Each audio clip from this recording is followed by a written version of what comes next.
സന്ദേശ് ഖാലിക്കായി നിലകൊണ്ടതിനാൽ തന്നെ വലിച്ചു താഴെയിടാൻ ചിലർ ശ്രമിക്കുന്നുവെന്ന് ബംഗാൾ ഗവർണർ സി.വി. ആനന്ദബോസ്. താൻ കൊല്ലംകാരനാണെന്നും കൊല്ലത്തുകാരെ അങ്ങനെയൊന്നും വീഴ്ത്താൻ പറ്റില്ലെന്നും അദ്ദേഹം പറഞ്ഞു.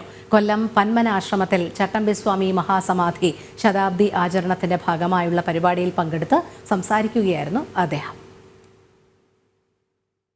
സന്ദേശ് ഖാലി വിഷയം പരാമർശിച്ചായിരുന്നു ബംഗാൾ ഗവർണർ സി.വി. ആനന്ദബോസ് പ്രസംഗം ആരംഭിച്ചത്.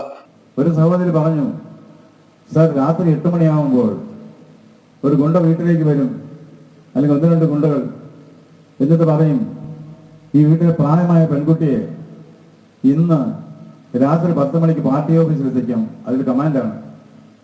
സാധാരണഗതിക്ക് അച്ഛൻ എതിർക്കും, അച്ഛനെ ഉടനെ അടിച്ച് താഴെയിടും, ഈ പെൺകുട്ടിയെ പിടിച്ചുകൊണ്ട് പോകും.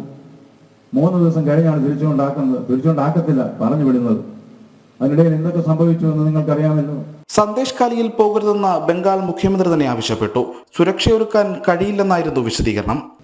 ബഹുമാനപ്പെട്ട ഗവർണർ, അങ്ങോട്ട് പോകരുത്, അങ്ങയുടെ സുരക്ഷിതത്വം ഉറപ്പുവരുത്താൻ ഞങ്ങൾക്ക് കഴിയില്ല, അതുകൊണ്ട് പറഞ്ഞതാണ് എന്ന് പറഞ്ഞു. സന്ദേശ് ഖാലിയിലെ സ്ത്രീകൾക്കായി നിലകൊണ്ടതിന്റെ പേരിൽ ചിലർ തന്നെ വലിച്ചു താഴെയിടാൻ ശ്രമം നടത്തുന്നു. കൊല്ലത്തുകാർ അങ്ങനെയൊന്നും വീഴുന്നവരല്ല. ഇതുപോലെ സന്തോഷ് ഖാലികൾ ആവർത്തിക്കപ്പെടുന്നു. അതിന്റെ ഫലം എനിക്കും കിട്ടി. എന്നെയും വലിച്ചു താഴെയിടാൻ ഒരു ശ്രമം നടക്കുന്നുണ്ട്. അതൊക്കെ ഞാൻ നോക്കിക്കോളാം. കാരണം കൊല്ലംകാരനാണ് ഞാൻ. കൊല്ലംകാരനെ അങ്ങനെയൊന്നും വരുത്താൻ പറ്റിയല്ല, ഉറപ്പാണ്. എന്റെ മനസ്സിൽ എപ്പോഴും ഒരു കാര്യമുണ്ട്, ഞാൻ കൊല്ലത്തേക്ക് തിരിഞ്ഞു നോക്കുമ്പോൾ ഈ ശക്തി വരും. അതൊരു വലിയ കാര്യം തന്നെയാണ്. കൊല്ലം പന്മന ആശ്രമത്തിൽ ചട്ടമ്പിസ്വാമി മഹാസമാധി ശതാബ്ദി ആചരണത്തിന്റെ ഭാഗമായുള്ള പരിപാടിയിൽ പങ്കെടുത്ത് സംസാരിക്കുകയായിരുന്നു അദ്ദേഹം.